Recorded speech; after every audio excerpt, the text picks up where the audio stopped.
kontra si Barang na.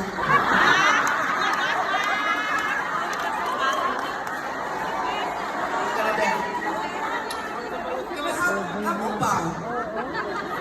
Ayaw mo pa may kahapon. Picture taking sa Tokyo. Asa na sinasample ko dito, Ben? Ano ka ba? O, si Inday Sara daw din. Na, picture. Picture.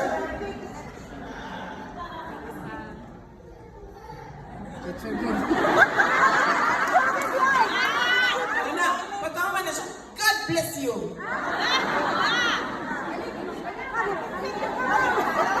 Kaya, alam nga, ibig man ko, daghan man kayo ang tao, di ba? Pagtingin ako, wala na siya.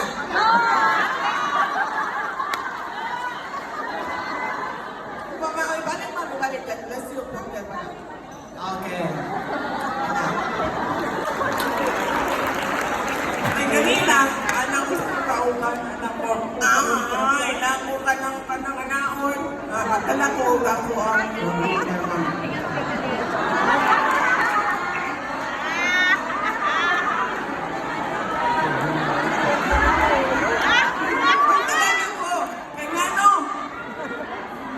siguradong matuterte mo tanan ba sila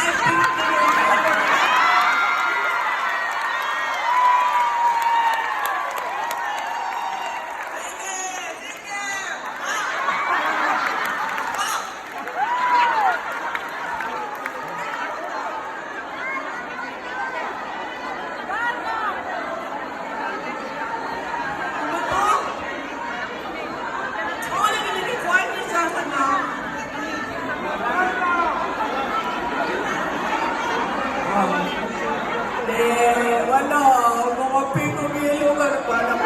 Sige, tiktik mo.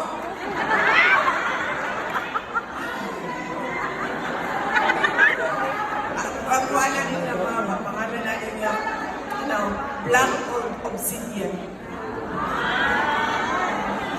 Black Obsidian.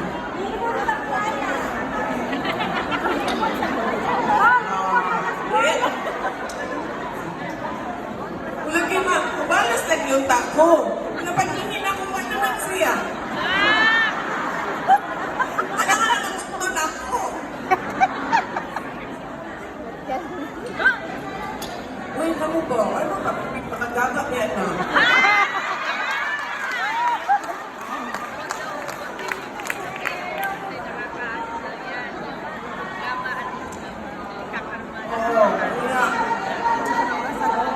Wala betang ipalo sa mga nagtinaguhan nila, no? Naka-green yung t-shirt, pero pag ablihan ni mo ang kasing-kasing, yellow ni Ayan. Yellow pala sa looban po.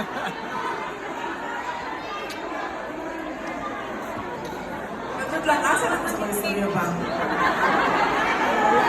Alis lang kung gagawa ng mga tao. Oh, wala siyang plano maglayas. Ang gusto lang niya umuwi ng Pilipinas.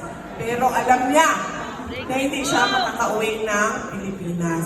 Nag-submit siya sa ICC. Siyempre, katungod man na karapatan ng akusado na sabihin ang lahat ng dapat niyang sabihin para sa kaso niya. So, magsasabi talaga yan. At lalo na si President Duterte, di ba, sinasabi niya, kung ano yung nasa damdamin niya at nasa isip niya, gusto niya umuwi ng Pilipinas. Pero naiintindihan niya yan, na kapag siya ay binigyan ng interim release, ay hindi siya makakauwi ng Pilipinas. Doon lang siya kung saan siya sinabi ng korte pumunta. Pangalawa, ang interim release hindi binibigay kapag ikaw ay posibleng mag-threaten ng mga complainants at witnesses. At nakita na natin sa ugali ni dating Pangulong Rodrigo Duterte na hindi niya tinithreaten o hinaharas o kung ano man ang ginagawa sa mga witnesses. Nakita natin yon nung nag-complain nung 2012. Nagbukas ng investigation ang Commission on Human Rights led by Chairperson Leila de Lima. Hanggang ngayon, nandyan pa. Kaluway sa Ginoo. Kapag pagpikan ninyo eh. Ayun ako, ngayon. Kapag ngayon magkasakit, wala, kadyan lang ha. Ipinpin ko niya gahapon, ma'am. Okay pa man ko gahapon. Diba? Asa tong gikan Tokyo? Oh. Okay pa ko gahapon, diba, ma'am? Tanawa ko sipon ka ron. Pagmata na ako ganinang muntag, puno na ako sipon ako ang alone. Oh. May nangyari ba kay Leila? Wala. Diba? May dala-dala pa silang bungo, buto, kung ano-ano pa yung pinatawag pa lahat ng barangay captain ng Davao City, tinanong lahat. Nag-imbestiga sila. May nangyari pa sa mga witnesses, sa mga complainant? Wala. 2017, nagreklamo si Senator Antonio Trillanes. May ako. May dapat pipiko ninyo. Hila-hila niya. Hila-hila niya yung mga witnesses niya. Maalala ninyo? Nagbukas sila ng Senate hearing. Pinaupo ang mga witnesses. Anong sinabi ni dating Pangulong Duterte? Sige, pabayaan niyo sila. Mag-imbestiga sila. Sige. Anong gusto nilang tanungin? Sige. Wala sa ugali niya o sa ginawa niya noon na makakapagsabi ang prosecution na gagawin niya yan ngayon. Hindi nga niya ginawa noon nung siya ay presidente. Ngayon pa ba? Nahirap na maglakad? Ang susunod ay posible ka pa mag-commit ng iba pang krimen o itutuloy mo ang mga krimen mo. Hindi natin nakita, kasi sinasabi ng prosecution, mayor siya eh. Binoto siya ng mga tiga Davao City. So, posible siya ay itutuloy niya ang kanyang mga ginawang krimen. Pero nakita natin na hindi din nag-oath si dating Pangulong Rodrigo Duterte. Hindi din siya mayor ng Davao City. Kasi sinasabi niya, ayaw ko na ang mayor ng isang syudad ay nandito sa malayo at nakakulong. Dahil hindi makatarungan yun para sa mga tiga Davao City.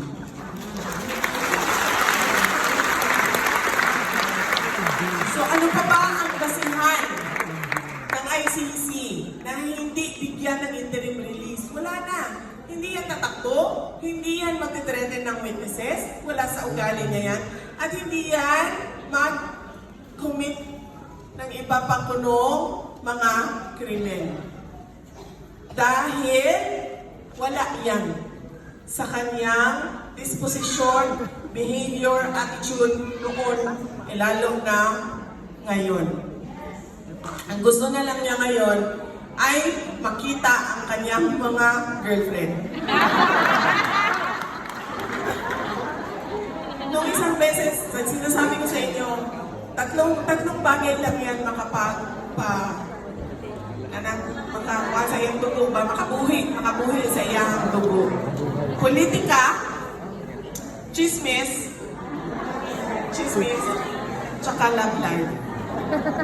Nung isang beses, sabi ko sa kanya, isang beses na tumawag siya, sabi ko sa kanya, sabihin mo nga sa akin kung ano yung mga pangalan ng mga girlfriend mo. Panigurado lang na nalista ko lahat.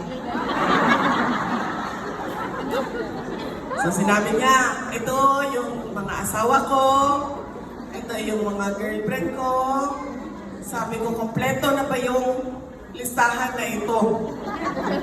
Kasi para pag nag-away-away sila, alam ko kung sino hindi kasali sa away at dapat kasali sa